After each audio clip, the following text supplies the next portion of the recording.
Chemistry का हर राज ना वो एक बहुत ही छोटी सी चीज में छिपा है, एटम की बनावट में। और आज हम इसी की जासूसी करने वाले हैं।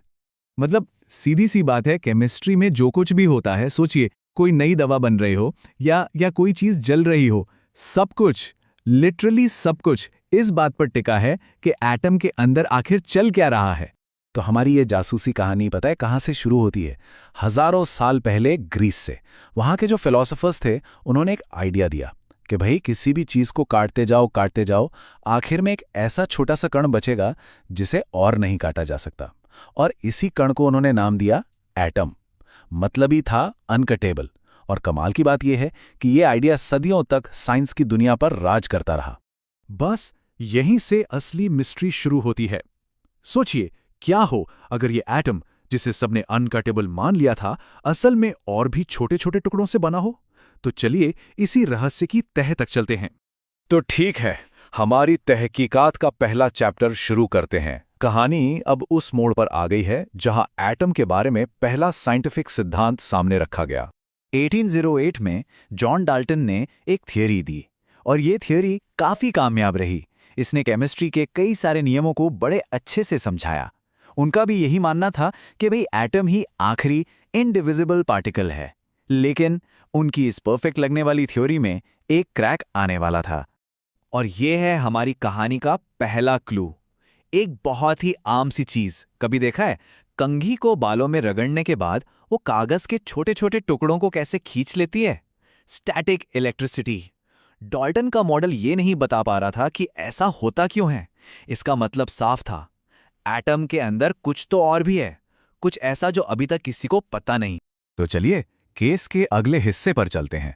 अब हमारे जासूस, मतलब कि साइंटिस्ट्स, एटम के अंदर झांकने के लिए एक नया हथियार इस्तेमाल करने वाले थे, और वो था बिजली। तो इन एक्सपेरिमेंट से ना कुछ बड़ी दिलचस्प बातें पता चलीं। साइंटिस्ट ने देखा कि एक ग्लास ट्यूब के अंदर कुछ इनविजिबल किरणें हैं जो नेगेटिव एंड से निकलकर पॉजिटिव एंड की तरफ भाग रही हैं।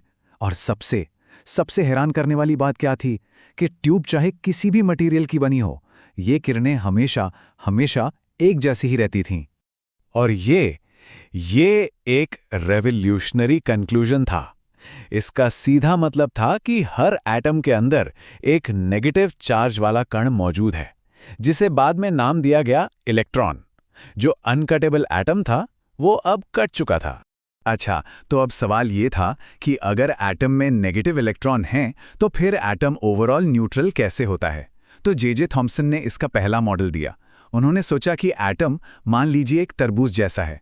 जो लाल वाला हिस्सा है वो पूरा पॉजिटिव चार्ज है और उसमें जो बीज हैं वो नेगेटिव इलेक्ट्रॉन की तरह धंसे हुए हैं।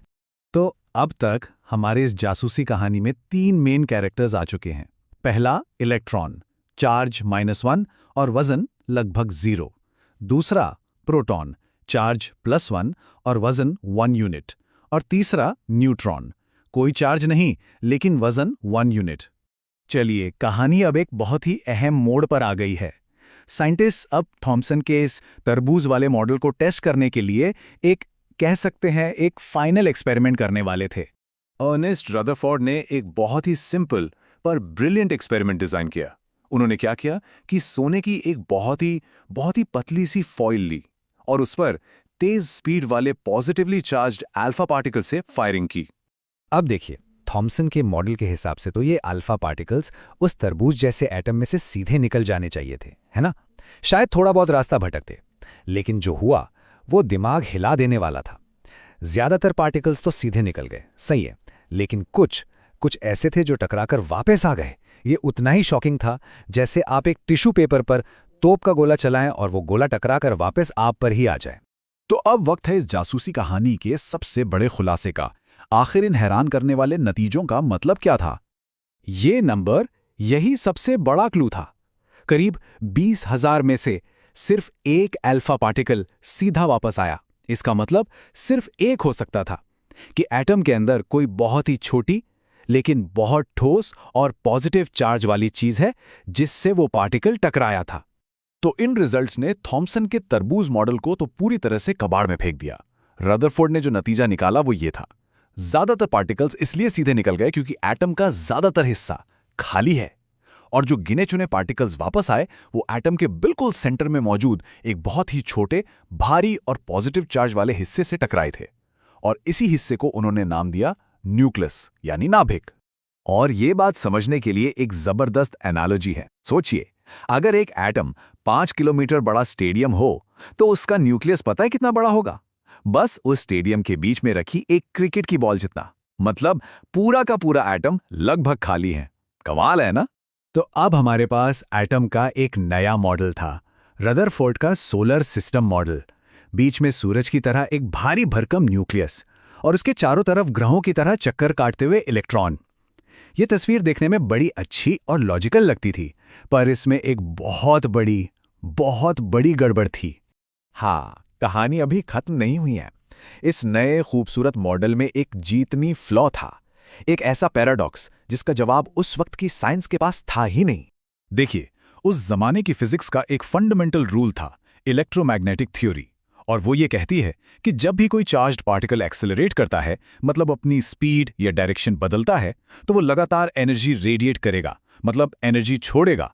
और न्यूक्लियस के चारों ओर घूमता हुआ इलेक्ट्रॉन तो लगातार अपनी डायरेक्शन बदल रहा है कि नहीं?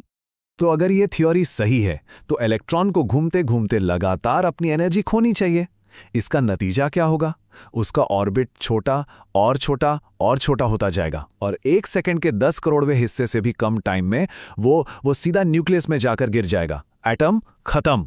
और हमारी ये जासूसी कहानी इसी बहुत बड़े सवाल पर आकर खत्म होती है। अगर क्लासिकल फिजिक्स के नियम सही हैं, तो फिर एटम स्टेबल कैसे हैं? उन्हें तो बनते ही खत्म हो जाना चाहिए, पर ऐसा होता तो नहीं है। हम और हमारे आसपास की हर चीज मौजूद है, तो क्यों? इस क्यों का जवाब छिपा था एक बिल्कुल नई तरह की फिजिक्स में, क्वांटम मैकेनिक्स। पर वो कहानी वो किसी और दिन के लिए।